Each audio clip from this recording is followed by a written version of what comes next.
Kenyans have enjoyed stability in fuel prices in the country for a while now, until last week when the Energy, Petroleum and Regulatory Authority announced new prices that seem to be very high compared to the previous months. This has elicited mixed reactions from Kenyans of all walks. Kiharu Member of Parliament Ndindi Nyoro says the government is not being honest with Kenyans on why the prices are high. On the other hand, the government, through Energy Cabinet Secretary Opiyo Wandayi, says taxes imposed by Parliament on fuel is the reason why the fuel prices are high this time round, and also geopolitical tension that has impacted global oil prices and also oil supply chain. However, economists feel there's something that is missing somewhere. Tax manager from KPMG Kenya, Onesmus Kiema, explains. Nadhani ya kwamba kuna information ambayo tupati kwa uwazi. Kama ambavyo umesema, kwa sababu serikali imetokea na kwa uwazi ikatetea bei au ikajaribu sana kujustify kule kupanda kwa bei ya mafuta, huku akieleza kiini au changio kubwa la kupanda kwa bei ni ile fluctuation ya currency, na pili kodi. Lakini turudi nyuma kidogo, kwanza tuangalie iwapo kwamba currency zimefluctuate. If you remember, the Kenyan shilling haijakuwa ikibadilika kwa muda sasa. Ndani ya kipindi cha takriban miezi miwili mitatu hivi, the Kenyan shilling has remained stable at about 129, 130. So tunapokuja alafu tuanze kusema kwamba kuna currency fluctuation ambayo imechangia sana kupanda kwa mafuta, sidhani ni kweli. Kwaweza kuwa kuna mabadiliko ya Kenyan shilling against the dollar, but it's very marginal. And then pili, na ambapo serikali inafaa iwajibike. Hivi tunapoamka na kusema kwamba kodi au taxes ndio zinazochangia sana kupanda kwa bei, ni kodi zipi mpya ambazo zimetozwa ambazo hazikuwepo hapo awali? Kwa sababu ukiangalia hizi kodi zote ambazo hutozwa katika kukakiliti ile bei ya mafuta, kuna ile ambayo tunaita Petroleum Development Levy imekuwepo, Road Maintenance Levy imekuwepo, VAT pia imekuwepo, na rates za zile kodi zimebakia pale pale. Kwa hivyo serikali inapokuja na kusema kwamba kuna hizi fluctuations na kodi ndo zinachangia pakubwa, sidhani ni ukweli. Na ndio maana nakwambia kuna information ambayo tupati. Na ukiangalia statistics ambazo ziko katika public domain, ni kwamba kwa mfano zile margins ambazo wale oil marketers wanapata, zile OMCs ni kubwa, zimepanda sana. Ukilinganisha mwezi Mei na mwezi Juni kwa mfano, utaona kwamba margins, zile profits ambazo OMCs zinapata, zimepanda kwa takriban 40%. That is a very huge jump within a very short period of time, 2 months to be precise. Kwa hivyo that for me alone is something that unabaki umeshangaa, April iko wapi? Manake April inastahili kuwa ina moderate zile pricing za mafuta ili Mkenya wa kawaida asije akaumia. Lakini sidhani kama kuna zile kuna mahali kidogo kuna utata. Naam. Basically, and I think we've seen, tumeona ya kwamba the world generally is trying to move away from the traditional or fossil fuels to clean energy, which is green basically, yeah. Na hata ukiangalia production ya a lot of the equipment, kwa mfano magari, they're trying to move away from vitu ambavyo vinatumia hizi fossil fuels to now maybe electric. Kama sasa kuna magari mengi tu ambayo yanatumia stima au umeme. But what that means then ni kwamba production ya hizi oils itazidi kupungua because the demand is kind of reducing. So wakati supply inapungua, demand ya hii fuel among the countries that are still using them inazidi, because now you see production haiko as much as it used to be kitambo. So the forces of supply and demand zinachangia pia pakubwa, but kikubwa zaidi ni the wars in the oil producing countries. Tumeona kwa mfano Ukraine and Russia. Those fights definitely will have an impact on the pricing. And that's why again, and that's a good point, because ukiangalia the landed cost, because you know we heavily, almost 100% actually, not even almost 100% of our oils, of our petroleum and related product is imported.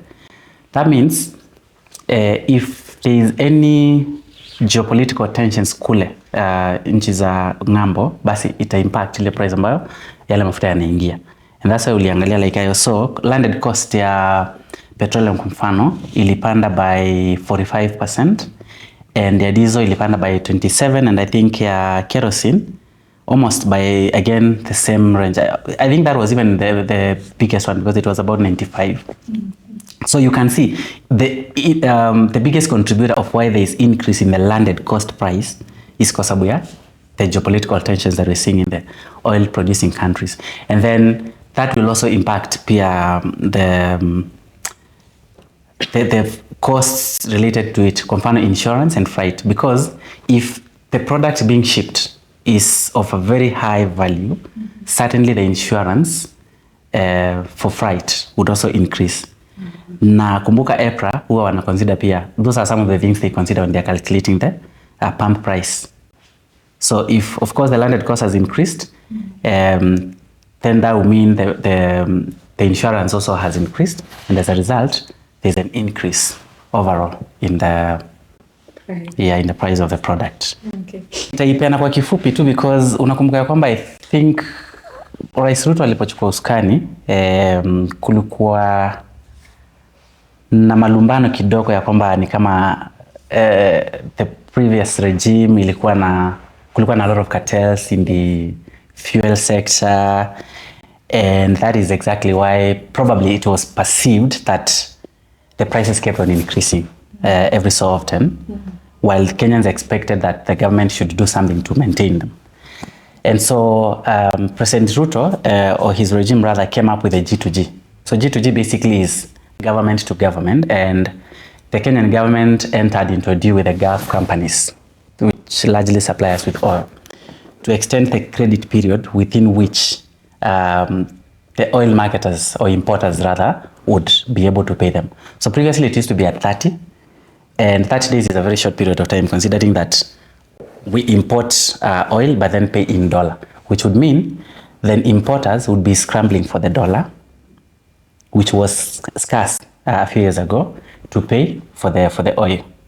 So the G2G deal was meant to extend the credit period from 30 days to 180, which would then mean pressure amongst the importers would reduce kidogo, kwamba they wouldn't be now running helter-skelter to try and source for the dollars, which if they manage to secure, then it would mean there would be deficiency of supply of the dollar within the market.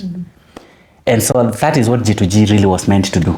And the ultimate goal was to ensure that here scrambling importers kukimbia wakitafuta dollar, and therefore creating deficiency in the market, which would then mean the dollar rate would, the demand would increase. So it was to really help stabilize the Kenyan shilling.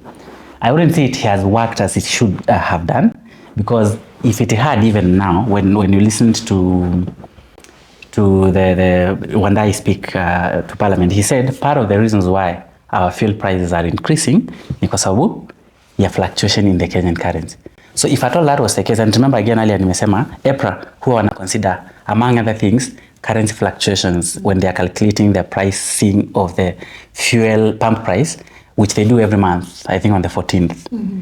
So if that was really the case, we shouldn't be seeing any increase whatsoever in the fuel pricing.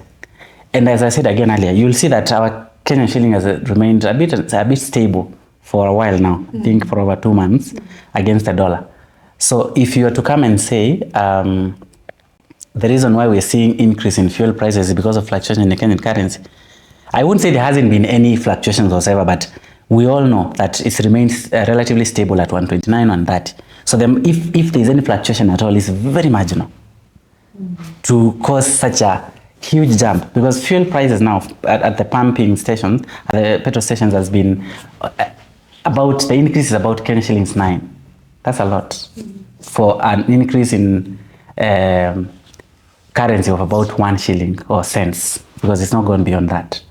So that's why I'm saying we don't know who is saying the truth, we don't know where the lie is, but the numbers don't lie. And as I've told you, if taxes alone are at 101% of the landing cost, and the importers, OMC's margins are at 40, clearly there's a problem. And you know, 𝒄𝒄𝒆, as I said, is supposed to be really the watchdog against such, to make sure that Kenyans are getting a fair deal at the pump of the pump price. And so I don't know what's happening. Is there like some breakdown somewhere? And again, our taxes, as I said, they are not new, but if you compare how we're doing across the region, for example, like I told you, you will see that our taxes are highest across the region. Because, like, just to give you some statistics, if you look at super petrol in Kenya, the taxes and levies are at 82 shillings. In Tanzania, they're at 50. Then in Uganda, they're at, I think, 52, and in Rwanda, 30. So you can see we are way higher above the rest of the East Africa countries by a very huge amount. Like in some instances, almost like more than double. But because like Rwanda, if it's 30 and us, we're at 82. And that's what I'm saying, taxes alone are at 101% of our landed cost. And you're left wondering again, who is the imposer of these taxes? It's the government. The same government that should be cushioning us and ensuring that we ain't really suffering as much. So isn't it time maybe the government considered, if the aim is to make the fuel affordable for the common mwananchi, why not tackle the root cause, which we've seen? And largely, well, I wouldn't really, you know, it's up to someone who gets into business to set up a margin for themselves. But why would 𝒄𝒄𝒆 allow a 40% margin as a markup as profit? Because remember, 𝒄𝒄𝒆 really is in place to ensure that it controls the pump prices. Otherwise, you'd rather say, in that case, basi, wache kue free market. Sio, upate unapata Total wanauza kwa mfano fuel yao 186, Rubis next ama Shell wanauza 150, then you choose. And then it remains the duty of 𝒄𝒄𝒆 to just make sure that there's no adulteration. I think if it can be done like that, it's better. Otherwise, then 𝒄𝒄𝒆 shouldn't allow a 40% margin, because it's quite on the higher side. I don't know how many businesses really make such a margin. But for me, the shocking bit and what needs to be arrested is the taxes, which, as you can see, is crazy. That's quite high when you compare with our neighboring countries. And mind you, some of the countries even ship their, you know, through us. Like Uganda is a good example. I think Rwanda as well. It goes all the way to Eldoret. So you would be surprised why their fuels, their fuel at their country is cheaper. Look at Ethiopia, for example. I think it's the cheapest of the three. Well, it's not part of the East Africa countries, but since it's a neighboring country, you could use it as an example. I think sometime in June or May, the Prime Minister announced an end to the subsidy regime in Ethiopia, confirmed. Lakini, and you could, I mean, you should have seen how the kind of panic it caused among the population. People are really like, what's going to happen? But then the government assured them that still everything would be in control. And even without subsidy, fuel like petrol in Ethiopia, I think is 114 shillings. Can you compare that to ours at 182? That's crazy. It's a hell of difference again, like I say. So is it time maybe the government considered either removing the taxes, which we've seen are the biggest drivers? And that would be maybe sort of my thoughts to this. Is it time that the government removed these taxes? Because there are many. Like again, if I can just recap the kind of taxes we impose. We have the Petroleum Development Levy. We have excise duty. We have road maintenance levy.